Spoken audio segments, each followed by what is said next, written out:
Where is... Okay, I think the stream is up now.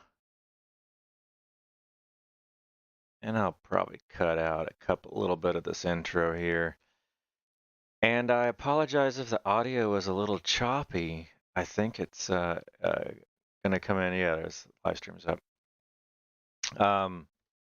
Doing a little bit of a different setup here, and yeah, I got rickrolled here basically in a way. I had this video short show up in my YouTube video feed today, and I thought because it's YouTube Shorts, there's no context. I kind of hate these things; they're really annoying. Um, and it came up on my feed, and I thought it was relevant to today.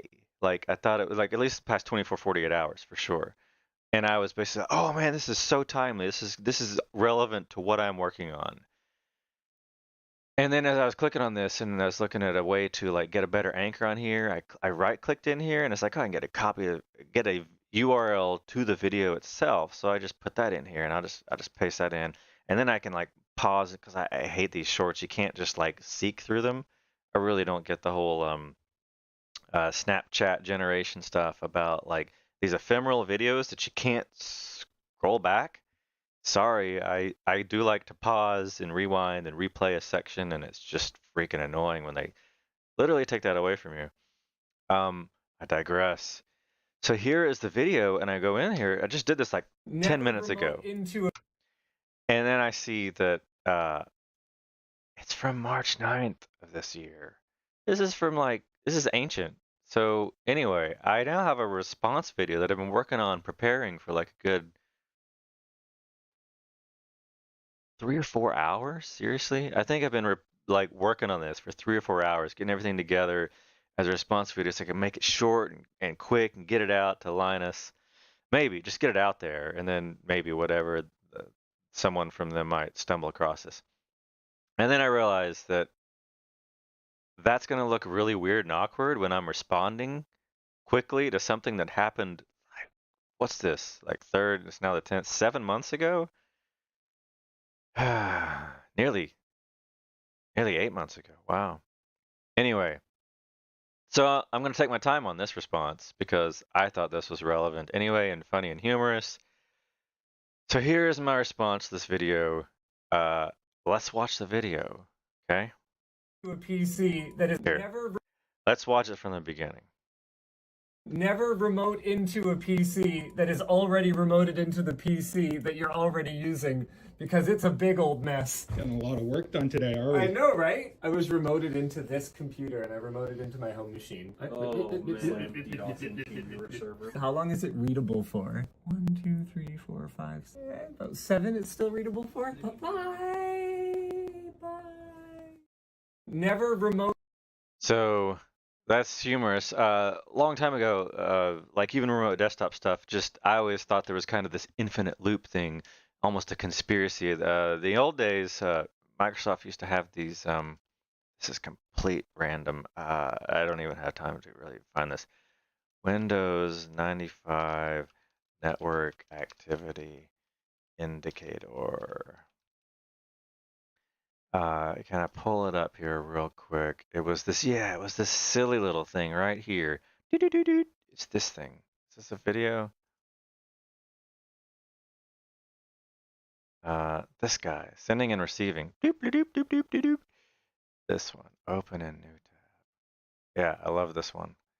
So this indicator right here, I always thought a conspiracy. When you remote desktop into a PC, like the one of them was sending and one was receiving, and basically in order to show that you're remoted into a PC, you're using the network, and then it would show you that it's using the network, and then it would flicker the screen transmitting it, and then you have to acknowledge it. So basically it becomes an infinite loop. I always thought that was kind of just silly back in the day of Windows 95. I don't even when it disappeared. This looks like relatively modern, but maybe not. I don't know when that went away. This was posted back in 2015. If you miss, oh, here's an app for you. Oh, they added it back. They brought it back retro. Sweet. Anyway, maybe I should also like doing this stream.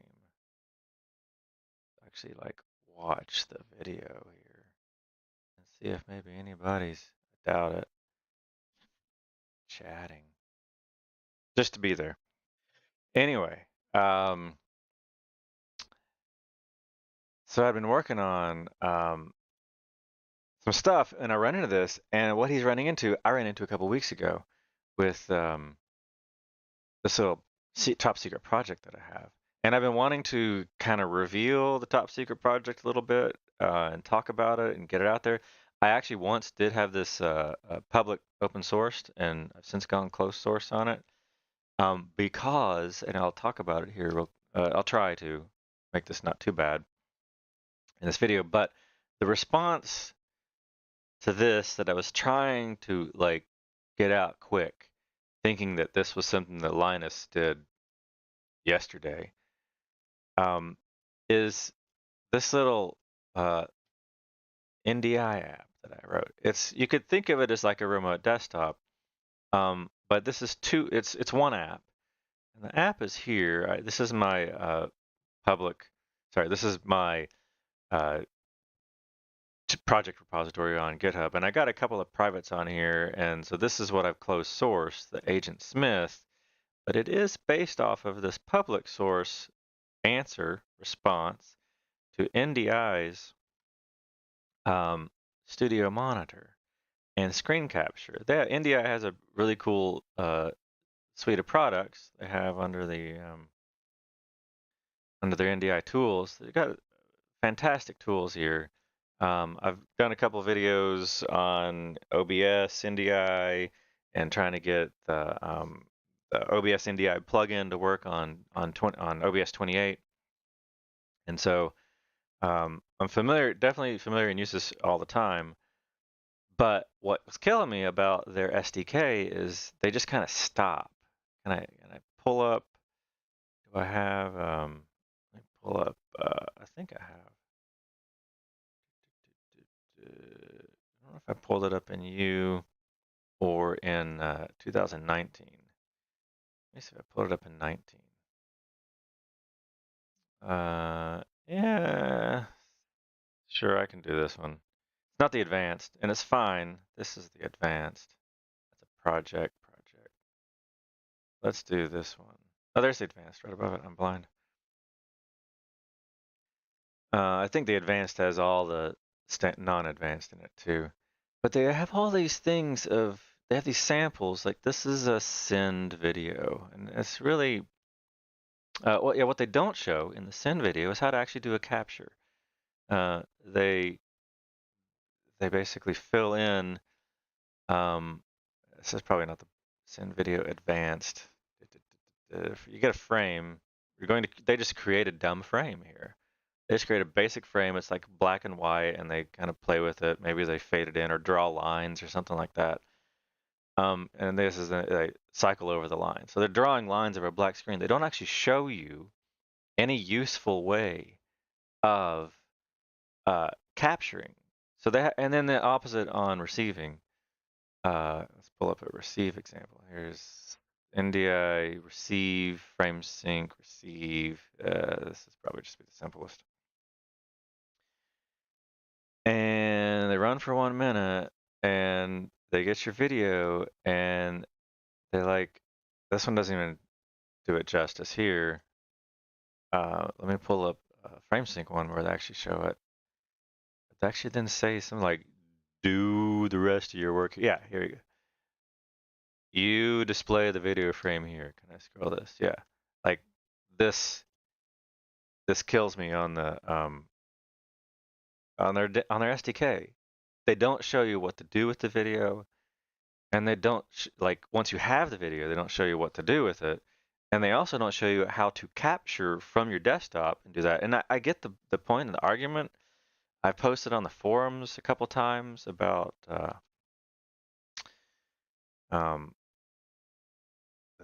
they should add this in.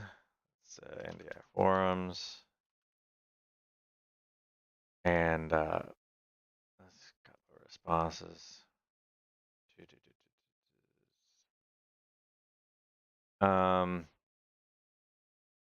Yeah, it might be this one. Post. Someone did reply Tuesday. I think I've already responded to this. Anyway, getting an error, NDI received, looking for help on audio distortion. Which one did I do?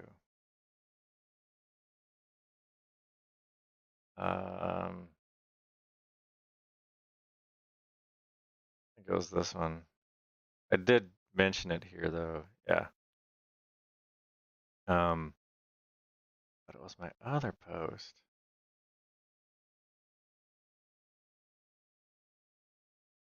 And my response, this is a while ago, August. Direct help. I thought it was this one. And the accelerated video, anyway, guarantee PiKVM support. No, that's me responding. Hey, I guess this was this. Yeah, it's this. So I posted.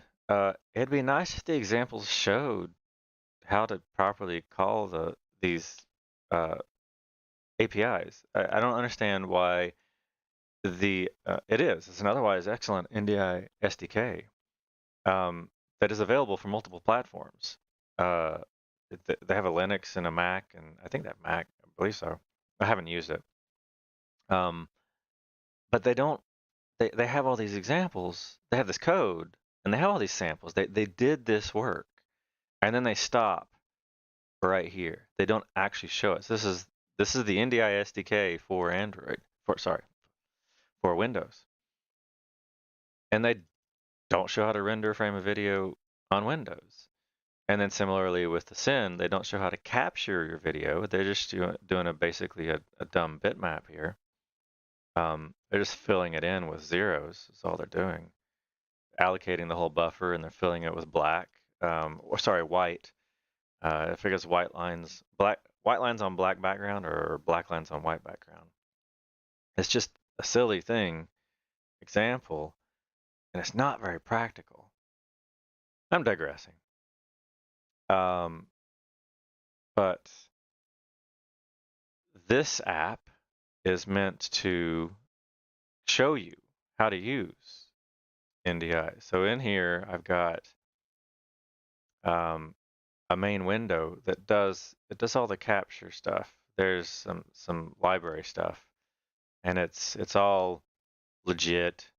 I wrote all this code 100% myself. Might have pulled some snippets out from other places, and then this mostly came from almost 99% of this came from Microsoft and their examples.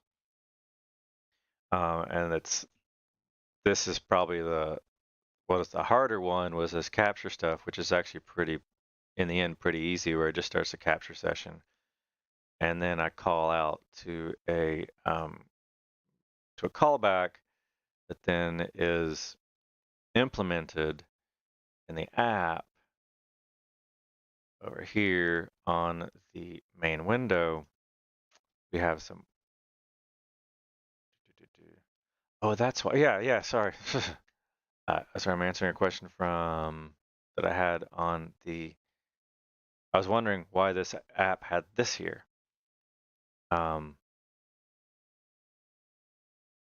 Yeah. That's right. It can do it I can launch this in target mode or capture mode. I haven't touched this code in a while because of my top secret project. But this is, yeah, you can capture here. I'm already running a second instance of this app over here. I forgot because Agent Smith, I do run separate instances. But this one I don't want to do it for this recording, this stream, but basically I can capture the display here and render whatever I'm capturing. These are all the NDI sources that are on my network, and then I can start displaying a capture on here. But I'm already doing that down here on this app. This is the same app running as a second instance in in pretty much strict capture mode. And then to do that, I'm rambling here, but basically you get a frame and oh, I haven't updated this, I don't think. Yeah, frame received. Yeah, right here. This is it. Very simple. Once that whole this is the receiver receiving a frame, and then you just basically effectively blit it, I guess, basically to the QT video sync. And then there's the other one. If I do the capture, I have an on the. So that was the scrolling through this code. This is on the receiver side. This is relevant for the receiver, and that's the last link before it hands it off to QT and displays the received video, and then the capture here is we start the capture, and we get a frame, and on video data received. Metadata, sender receive count changed. Where is this thing? Capture start, start, show. Where the heck did I render that? Oh, it just starts it. Sorry. And then it sends it out to NDI.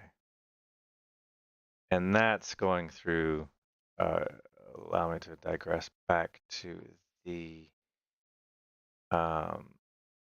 library, to this guy, the sender. I started the sender, and the sender basically gets a frame received and then sends it out over NDI. Sorry, that's sender on frame received. Sender start on video frame received. If we have the video frame, then we basically send the video capture. We close the capture. We send the frame. Emit on video count change. Number of connections. Frame. This is metadata. Oh, here's the buffer. Sorry. This first callback is just for your initial that we got a general packet. And then this is the actual buffer of the video that then we will mem copy. And I think we're already inside of the kind of you have to map. You take your video, you have your video rendering context, your capture context, and then you map it, and then you copy it while you're inside of your map, and you can do your send, and then you can unmap, and then you're just keep doing that to infinity or you stop. So anyway, that was a kind of fire hose deep dive into this app, and so the silly point of all of this. KVM suck. Yeah. KVM suck. I'll get to that in a moment. Now that I'm not trying to completely compress this down to 5 or 10 minutes. Been streaming for 20 minutes. That this app, Linus was remoted in, and so this app is like a remote desktop in that I'm viewing what it is, and so this is very reminiscent of what he was doing that I now found out was back in March. And he did basically kind of this. He was in remote desktop, so it kind of gives you that effect where he was remoted into a remote machine. And it gives you this, and here's the mouse and everything, and it's almost the full effect that you get. But then if you actually come in here and say full screen toggle, then you start to see something that I find quite interesting of realize that you can actually see in the stream, I have it here intentionally, the yellow border around the screen. And that means that's Windows saying that your desktop's being captured. So that's being captured in RGBA as a nearly pure lossless capture. But then it's put onto the network, and it's putting on the network using their standard SDK, and it's a lossy transmission. So I capture lossless, but when I broadcast, it's lossy. And so when I pick it up on the receiving side, then it's already got the loss. And then I try to render it, and that's also, there's a little bit of another hack I had to do from using the standard SDK. It's in the source code. But it's all a bit lossy. So there's kind of a double loss. It's just writing onto the network in general is lossy using the standard SDK, NDI standard. And then now that I get it, I have to do one very simple line by line conversion. I basically interlace it in a way. It's kind of like interlacing. I'm ignoring the alpha channel or something like that. I'm ignoring the alpha channel is doubled, and I'm only looking at every other one. I can show you that code in just a moment. So it's already lossy, and you kind of see a bit here. If you look at these icons down here, it doesn't look too bad. And if you look at these icons above it, they kind of see a little hint of aliasing. And you see the icons behind it, and there's a little hint of aliasing. And the icons behind it. And this starts to become really, really noticeable that you really see that loss on the way here. And you almost get the full effect of the loss. And if it were lossless, then they would be really crisp up to the point where pure aliasing, where it's literally a lossless image that's just resized, and you just get outright aliasing at that point. But if you go full screen, you get a slightly different trippy response. And I'm marking it here, 22 minutes in. This is what you get. And you can actually see the alpha channels bleed through, and it washes out the image. So this is really trippy. And then where it gets kind of interesting is so what I did is I toggled full screen, where I got rid of the title bar at the top and the taskbar at the bottom.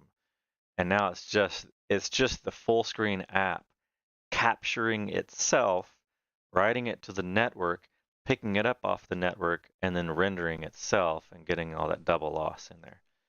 So I go back to this, and I have one pulled up here. A little video of an aquarium. So it's not a 4K monitor, so just imagine that we're like downsampling or something. But if I have this fairly large image, and I'm capturing it, and I'll go ahead and do it live here. And let me mute this cheesy meditation music. And then I make this go full screen. Then you kind of see another bit of a trippy version of that. The one I just showed you previously was a very black and white background. Mostly because the letterboxing that this does, these black and white borders just make it letterboxed. And so when you go full screen, it pretty much does, by definition, get rid of those letterboxes. And if I go full screen with video playing, it's a little bit of a different experience. Oh, I did this before. How did I make that? That didn't work right. Make that small. Here, I made this big. Full screen. I tabbed out, and then I did this. I think. Yeah. This is what I did. Bam. So this is washing out that frame that it captured.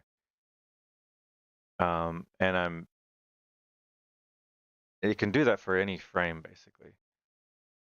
So for this one, I'll tab out and go full screen on this, and you see that wash out. So it's just in the humor of Linus's short from back in March that I thought was the past 24 hours. I thought it was humorous, relevant humor, but it's totally blip, blip, blip, blip, blip. See those go away. I thought it was funny. And I thought it'd be a cute little response to Linus to get a little bit of attention. I'm not really like, All right, 25 minutes in. The real reason I wanted to do the video was to get a little bit of attention to this top secret project I'm working on, which, I said I would show the frame. That's the sender. Here's the receiver on the receiver worker. Worker is where it does a little bit of a tweak while we're running, and get the video down here. This is all open source. You can see the source code for this. It's down here where I process the video frame. And this is the trick that I did right here, where I'm grabbing every other line, and I'm only mem copying every other line of the UV. And so it just took a little bit of reading to understand that we're indeed receiving this P216 it's a 4cc of, I got these 4cc's where it's mentioned here. Yeah, there's a India video frame 4cc. We are receiving a pretty high quality. This is almost as good as it gets. There's effectively I think there's a near lossless version, but I think it still transmits on that. It's mentioned in their SDK. This one open, yeah. Let me size this down. I do have it here that I could pull up their documentation and the receiver worker. Nice. Yeah, I can enlarge this too. View, go down to the bottom, and their 4cc. Yeah, pixel format, QT pixel format. It's these guys. Let this render out here. The IntelliSense on this. Come on, come on, come on. Here we go. So these are the no, there's the cues. Sorry, I want the one above it. I want these. So these are all their 4cc formats that the standard SDK supports. I think the advanced it really only adds in the HVEC or the H.264 codecs. It's like an alias that they call it. I forget what it's called. I could pull up the advanced. But really, like, this is the best video and I don't know how to receive this. I don't know if it's actually possible to receive these formats. And these are just BGRA or RGB or BGRBA or whatever. These are just different, formats, different orderings of the same quality. But here is where they've got 8-bit. This is not very good stuff. And this is also 8-bit, not very good stuff. This is almost good stuff. But here is where they've got this is quite good right here. 42 color space. So semi-planar meant that they have 2 planes of the luminance data. And so what I figured out from looking at their code and just reading through it took me a couple of days to process it, was, hey, light bulb came on. What if I just grab every other line when I'm copying it? And basically that ended up, I was trying to find a way to convert QT. I'm receiving a P216. QT does not support a P216 directly, but QT does support a P016. And so I was trying to think of some ways to convert them. I went to the forums on the QT side, and I'm like, how can we convert? I've even opened a ticket requesting that they implement or add P216. It sounds to me from my um, path and exploration down all this that P216 is a pretty damn good 4cc, if you want to call it a codec, pixel format. And I'm really surprised that it's not supported. But then I read some edge cases of why it's not, and it seemed kind of, maybe it's a weird choice that NDI chose it. But there's a very simple conversion where I only just grab every other line. And then that ends up resulting in a pretty good capture and, sorry, pretty good rendering of the capture. And so if I were to bring the app, there it is. This capture, if you look at least the first hint of it, go full screen, and it doesn't, you don't get it that way. You need a peek of the taskbar or something, or the desktop actually is pretty good with all these icons. I found that this is a pretty good way to do it. So these icons actually come out pretty well. If I just kind of go off to the side here, they actually render quite well.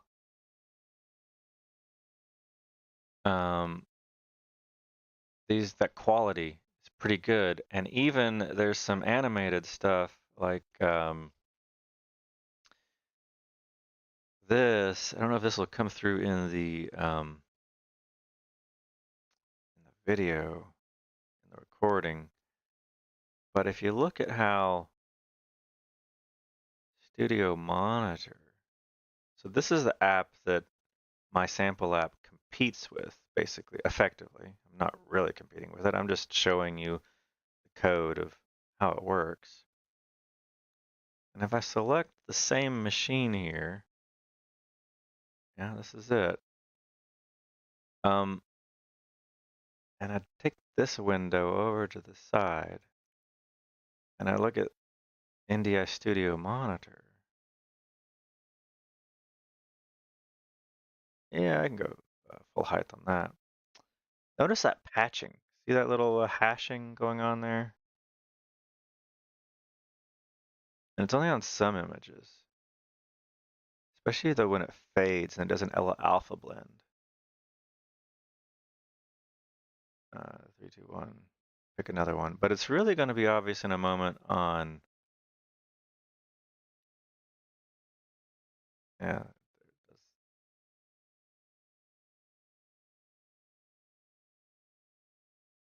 Yeah, I guess the hashing there. Okay, it's different sizes. See that hashing, that checkerboard pattern that's going on there? They're doing a lot of that. I guess, well, there's interference patterns coming on here, and it's kind of trippy the way they're compressing it. And this is capturing DIHX. I think this is what this is. Yeah, HX. This is capturing HX. So this is NVInc. I think so. Yeah, there's that hashing right there. I don't know if that comes out in the stream. It looks like it's coming out in the stream. But on mine, so that's NDI. In their own app, they're hashing. But on mine, I don't have that hashing. Oh, I do. I do have the hashing. There is a little bit of interference. I don't think it's as pronounced. It's softer. It's probably got more loss effectively. Whereas there's a bit more of a pure lossless. It seems a bit finer than mine. There's this crisper. But then what I also noticed is if we do these, they have a little animation that goes on here. Oh, did that bug out on this thing? Never mind. More ramble. And my CPU during all of this is not too bad. Close this app. And I'm doing a couple of captures here, so it's not this app. This app only runs like 3 to 5% CPU, I think, and I have to double check how much GPU it's using. But I did want, so this is like that pixel quality, which it's not bad at all. And if you get it near real size and then stick it side by side,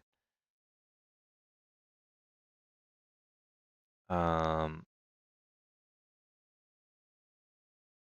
there's a little bit, that's just an edgy, blocky circle anyway. The Chrome one's a lot smoother for sure. I'm mostly looking at the text. The text is still pretty off.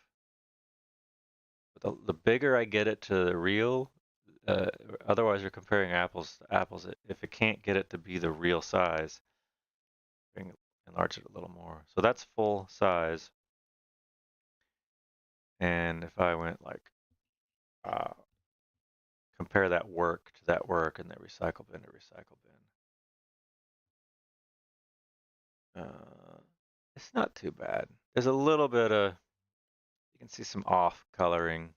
This one's a very crisp white, pretty much the whole way around, and this one has some kind of shearing of the colors, or the chroma going on there. I think that's the whole YUV chroma result of that, those light physics, whatever.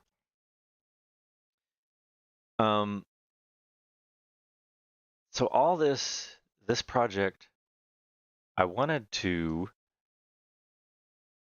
make a response to Linus that might catch his eye or someone else's eye about top secret project, which I'm not going to totally reveal. I'm not ready for it yet, but it's kind of in response to this section about this whole section of his video, which is 5 minutes from that moment to this moment. And if anybody watches this, this would be an interesting part to watch. And I'm just going to kind of capture my own thoughts. Think of this as a journal or whatever about when I watched this for the first time. And I even wrote up a little snippet, and I'm going to put this into the video here into the stream when it's done streaming, and I put in the description. But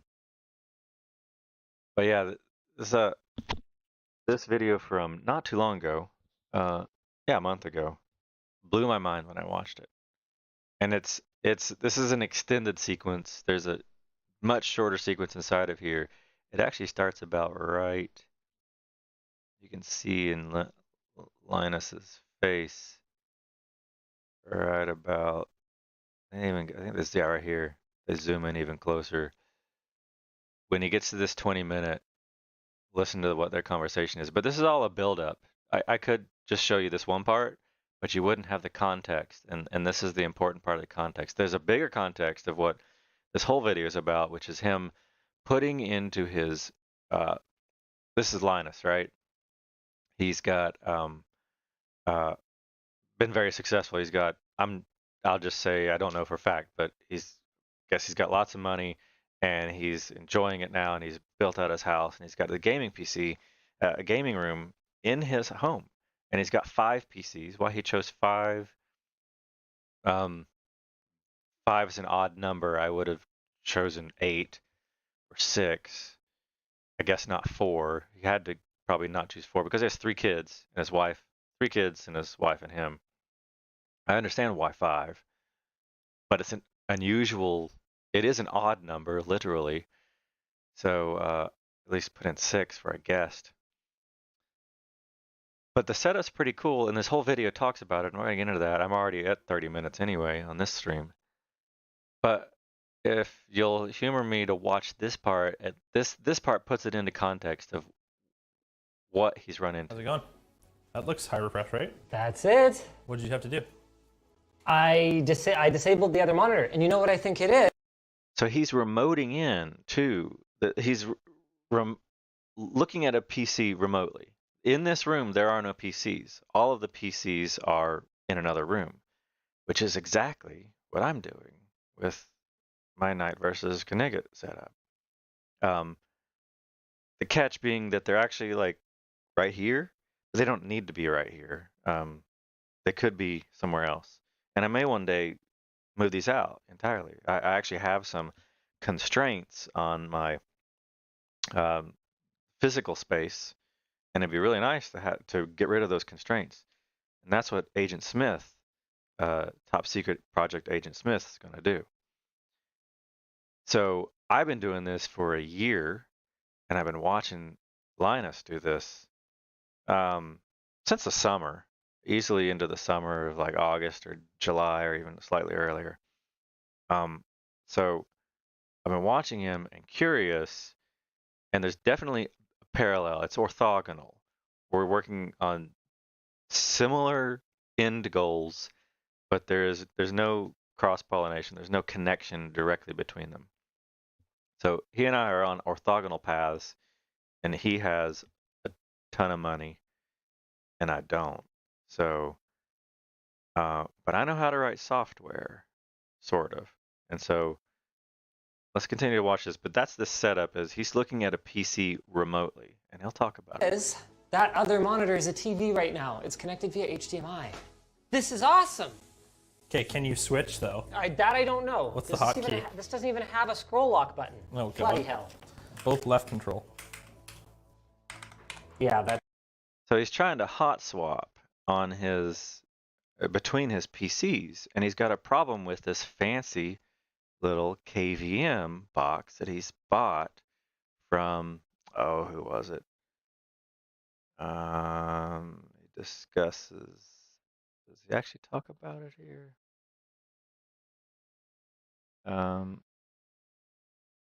Wendell at, oh, I'll have to figure it out. Wendell at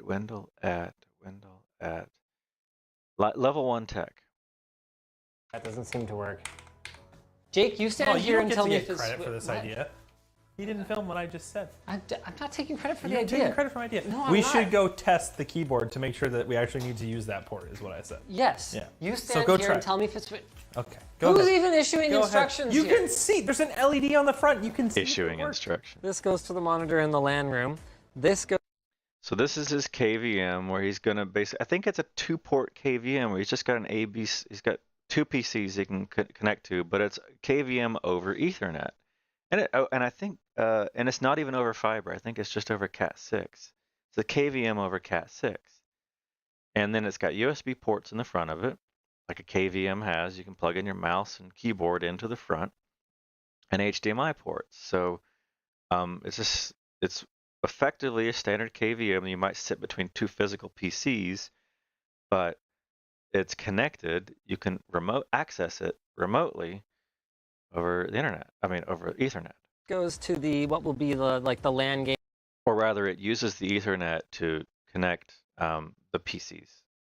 Anyway. Gaming PC. This goes to my machine, and then basically the 2 displays, the one up there and the one there, are plugged separately into my machine then, either through the KVM or directly, and then they're just cloned in Windows so that whenever I switch over to my computer over there, they're just cloned. And I don't know what he means by cloned. Specifically, I mean, if he literally means cloned, or if they're just kind of image replicate, like physically raster replicated, like a raster clone. And you can tell the way he's kind of, you can see the blank stare in his face in a couple of these where he's like here, he's not staring at the camera. He's trying to think hard about how to explain this to the viewer, because the setup's a little cerebral. It's a little in the head. And so, because it's not physically in front of you, and that's basically what this Agent Smith intended to solve. And I'm watching this like a month or two into probably about a month into actually I'm watching this like 2 weeks into serious consideration of I should pick this up after over a year of tinkering on it. I should really make a serious effort on it. And so I watched this video pretty much on September 25th, and my mind is blown by this video, by what you're about to see coming up. Or directly, and then they're just cloned in Windows, so that whenever I switch over to my computer over there, they're just cloned. And, you know, yeah, someone sitting up there could see what game I'm playing or whatever, but it's my own home. Like, there's not a privacy concern there. The concern that we do have is that it seems like your keyboard and mouse have to be plugged into these console ports. Let's see if this works. Which he can't have. He does not want that box physically. The keyboard and mouse that he wants to use has to be within, you know, physical cable proximity of 5 to 6 feet of that box, of his keyboard and mouse. They have to be within 5 or 6 feet of each other. So that means he needs 2 of those boxes, or he has to come with a different solution. And he doesn't want that. He wants something sleek and elegant, which is what Agent Smith is working on. Control 2. Oh. Why am I doing this? I'm just gonna call Wendell. Because he is Linus and can call up people who own companies. Hello, Hello, sir. is this level 1 tech support? Do you manufacture KVMs? I do. Nice! I'm glad to hear it. Hey man, I got a quick question. You know how there's the HID ports on the KVM? And they say to plug the keyboard and mouse in there? What if I only live once and I want to plug my keyboard and mouse into a hub that goes into the USB-C console port? It would be, there's probably USB-A. So there's C on the back. The C on the back is for the input, and there's a USB 3 port on the front and the rear. Yeah. And that's where you want to use a hub if you're going to use a hub. Okay, but are the shortcuts supposed to work, like control 1 and 2 and all that nonsense? If I don't use the HID ports? No, on the USB 3 port. So you get into weird problems. This is why KVMs suck usually.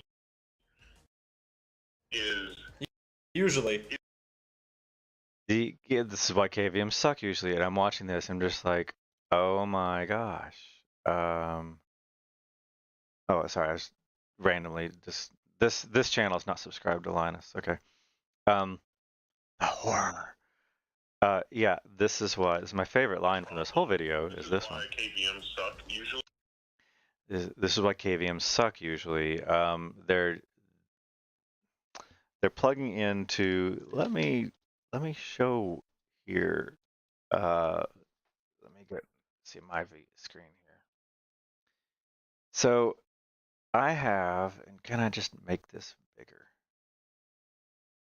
Let's just make this bigger for a moment and see if they show up. This is a little more sneak peek here. It's a Jetson Nano, which is slightly bigger than this, which is I'm trying to look at my face. Yikes. Put it near my face. Raspberry Pi 4. So Jetson Nano, Raspberry Pi 4. You can see Raspberry Pi is much smaller. It also doesn't have as much a key phrase being GPU. Jetson Nano is made by Nvidia.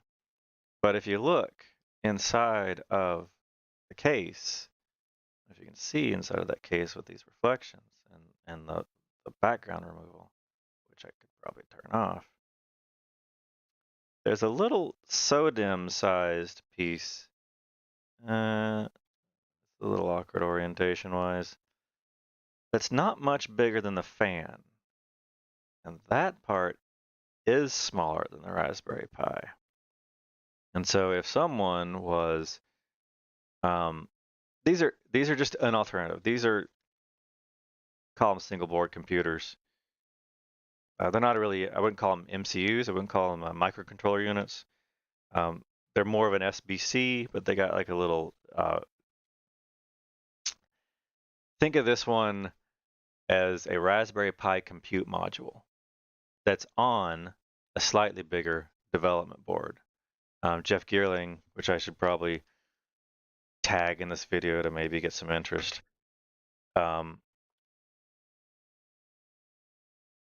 These,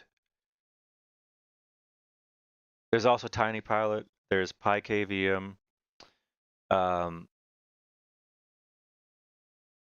They basically, TinyPilot and PiKVM, they basically are a Raspberry Pi. I think they have a special case where they're double stacked.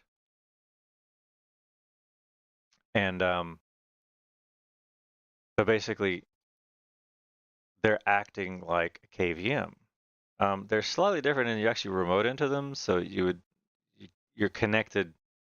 They're you browse to them, and from inside of the browser, they're rastering the connection that you've selected from inside of their dashboard that you can get to from effectively anywhere. And you put one of these on on any of your devices. I think is that true? I think you need one of these per machine you want to connect to. Is that true? I think it is. But if someone was enterprising enough, they could. Where is my wrong screen?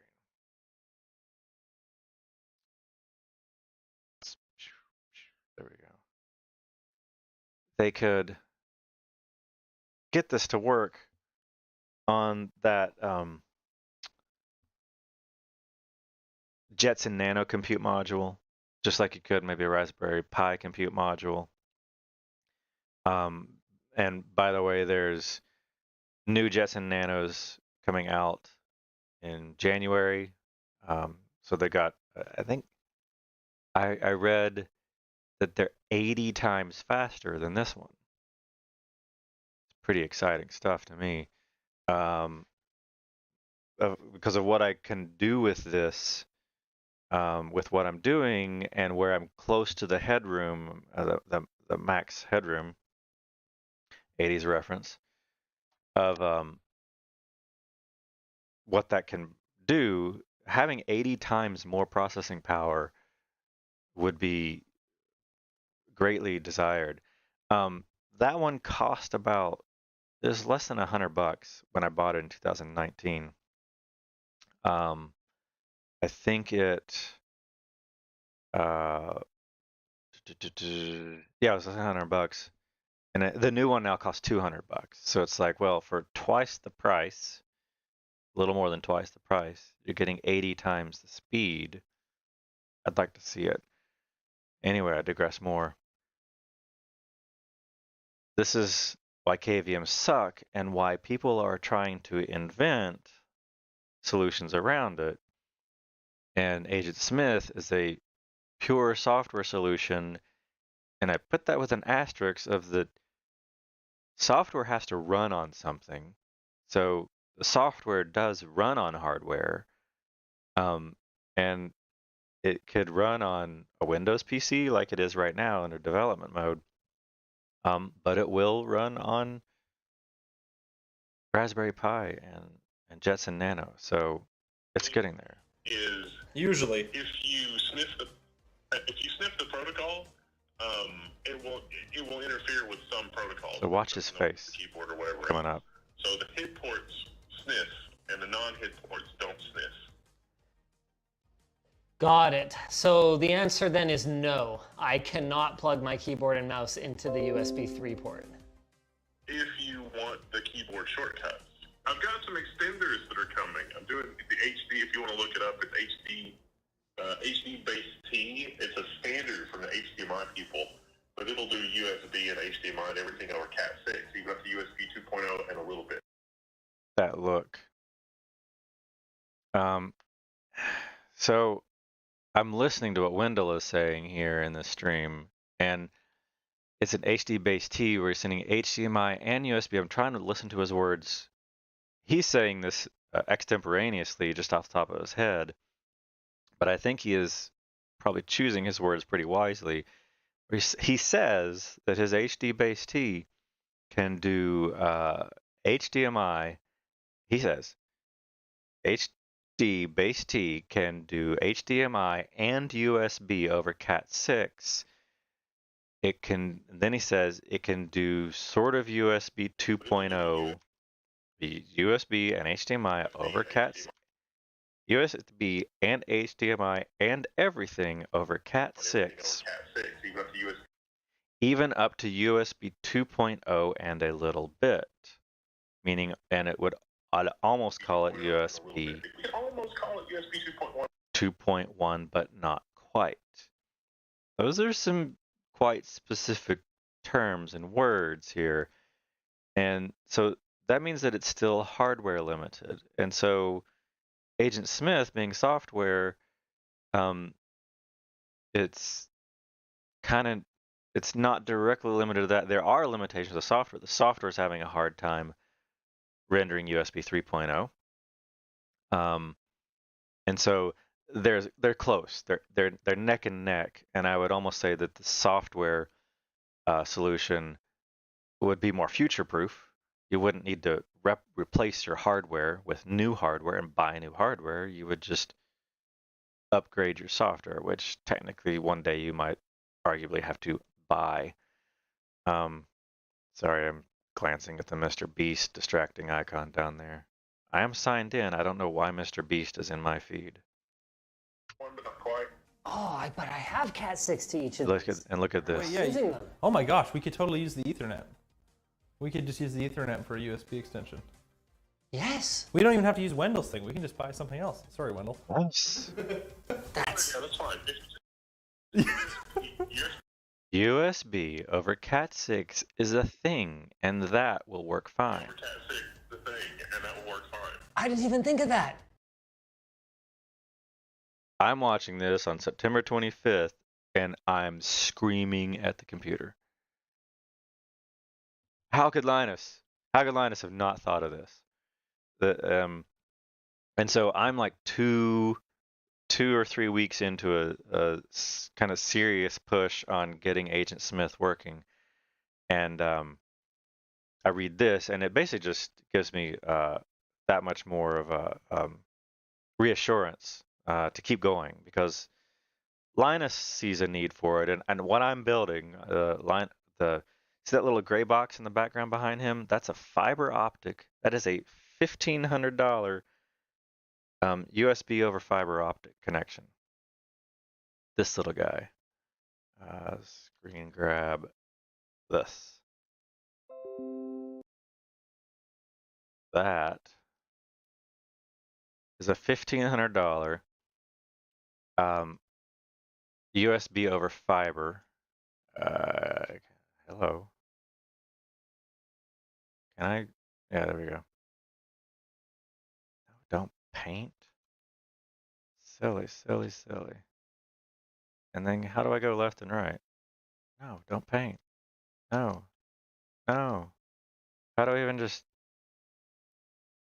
I can't even figure out how it works. I can still know how to scroll up and down, but don't know how to scroll left and right. This not a Zertron, something like that.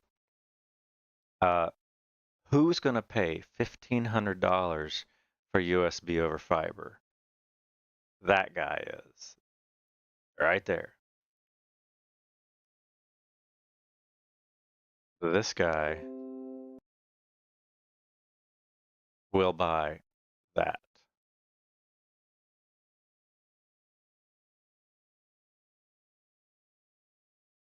That guy will buy that. This guy has a lot of money. No mere mortal is going to pay $1,500, and I think it's not necessarily per. It might be per device. Like, that's ridiculous. It's a crazy setup, and I recognize the crazy setup because I was using Cat USB over Cat6. I have two Ethernet. With my mere mortal income, I have two Ethernet.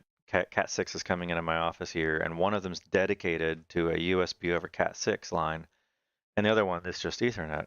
So I'm using it. But it's got limitations, and it's like they barely got USB 2.0 and 2.1 support over this Cat6. most of the time you're only limited to USB 1, 1.1. I don't even remember the number, what it was. It's so old. But there's problems, and software would, if there was a pure software solution to this, then that's where I started down the road about a year ago. And I've tinkered with it up until about a month or two ago. Now about 2 months. This video was almost literally a month ago. And then I'd been working on it for a few weeks before that. And so I persevered because this got me going. And then Linus has come up with another video since then. And then that's coming back to what kicked off this live stream, which I'm now exactly an hour into. I thought this was him doing more stuff remotely into his home network related to his LAN setup and him running into this, which I found that the connection very serendipitous that I've run into this myself, and I thought it was very humorous. So I don't have much anything else I can really show about Agent Smith. I will be talking about it more, and I've got a private repository about it, but I'm trying to basically get it to be a product basically that would be kind of like TinyPilot and PiKVM, but it really, Agent Smith does a whole lot, arguably a whole lot more. It's not just a one trick pony. It does a lot. It can do a lot more, and so I'll kind of be revealing that over time about the capabilities of being able to software switch out. How can I phrase this? If you've watched this long, I don't think anybody. I expect a year from now, 5 people will maybe watch this video. But imagine, if I can phrase this carefully, if you could hot swap the computer you're on is just a remote terminal. And if you're playing a game and then voluntarily or involuntarily, either you push a button or someone else pushes a button, be it from a stream deck or a large mix panel, an esports situation, you might be playing a game with 7 other people. And while in the middle of playing, you are ripped out of your seat and placed in, not physically ripped out of your seat, but at the console, it's swapped nearly instantaneously for someone else. And that could be more advantageous or less advantageous, disadvantageous to your setup. And so now the game would no longer be level the playing field. You would not be limited to just the pro player. The pro player would have to prove, here you are, you got into a good position, you got all this high score, and then you get swapped into the guy in last place, the player in last place, the gal in last place. And then you still have to climb your way back up the ladder. And meanwhile, the player in last place is now in your position that was in first place, and they may be losing or not. And so imagine getting it down to like a one-on-one. There's a whole lot of gaming scenarios. And because it is an hour into this stream, if anybody has listened this long, this is sort of the reveal at the end of me giving some hints and indicators of what you could do with Agent Smith. But you can't.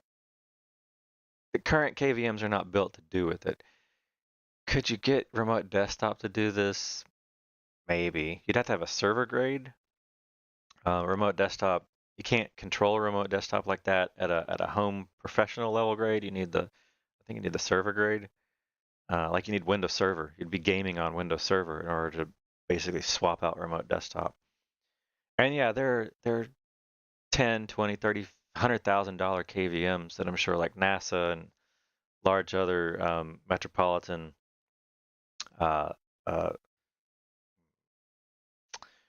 control stations may use to monitor and switch between different groups and stuff. I'm mostly thinking like a NASA mission control.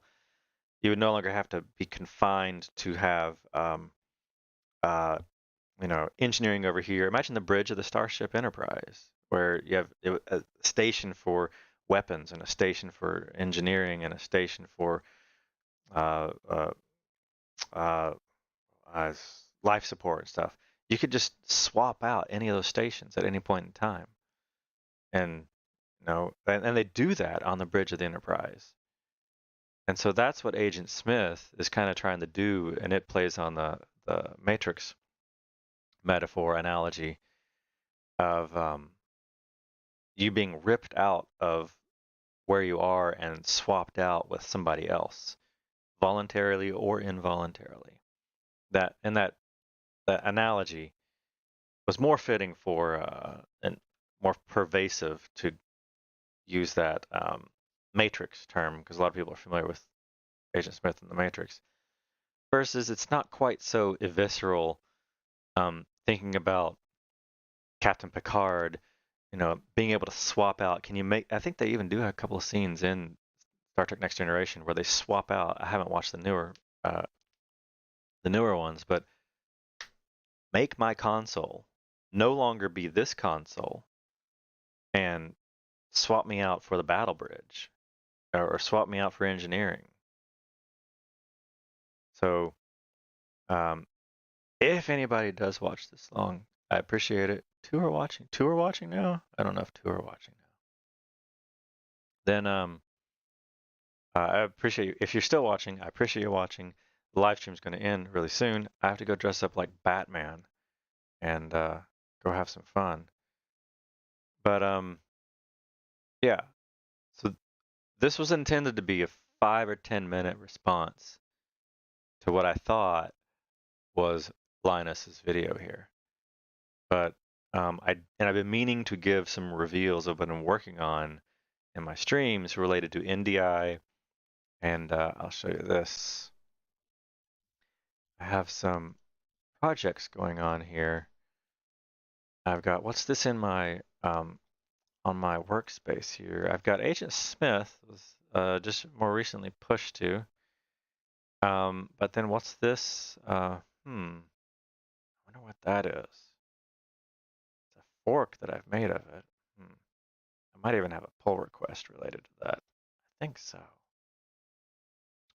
Do I have a pull request on this? I'm speaking rhetorically here.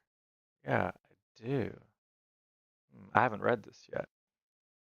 So, things are happening. Here's my sample here. So I'm using, you can see some things, and I will say that Agent Smith is a private culmination of my public repositories. And I'm trying to, as mean that I believe, to the best of my knowledge, I'm complying with open source licensing. So I'm trying to open source as much of it as possible, and I did have this open source, but I took it back. I'm taking it away while I continue to work on it a bit more. Not ready to reveal everything yet, but keep watching. I totally appreciate any likes and subscribes you may do. It keeps me going. So thanks for watching, and I don't have a tagline, so that's my tagline. Thanks for watching.